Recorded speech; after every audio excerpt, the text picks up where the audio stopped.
China media group এবং Beijing পৌর সরকারের যৌথ উদ্যোগে বেইজিংয়ে চলছে ১৪তম বেইজিং আন্তর্জাতিক চলচ্চিত্র উৎসব। এই উৎসবের লক্ষ্য হল সংস্কৃতি সমৃদ্ধ করা, সভ্যতার বিনিময় ও পারস্পরিক শিক্ষার প্রক্রিয়া জোরদার করা, চলচ্চিত্র কর্মীদের সাথে হাতে হাত রেখে বৈশ্বিক চলচ্চিত্রের জন্য সুন্দর ভবিষ্যৎ সৃষ্টি করা। ২০০রও বেশি দেশি বিদেশি চলচ্চিত্র নির্মাতা ও অতিথি এবারের উৎসবের উদ্বোধনী অনুষ্ঠানের লাল গালিচায় অংশ নেন।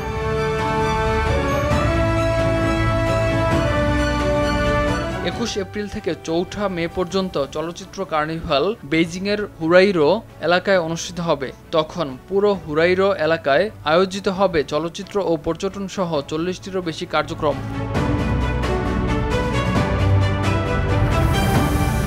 একই সময়ে ২০ এপ্রিল থেকে ৪ মে পর্যন্ত অনুষ্ঠিত হবে বেইজিং আন্তর্জাতিক চলচ্চিত্র উৎসব ও ৩১তম বিশ্ববিদ্যালয় ছাত্র চলচ্চিত্র উৎসব। ইমতিয়াজ আহমেদ, RTV।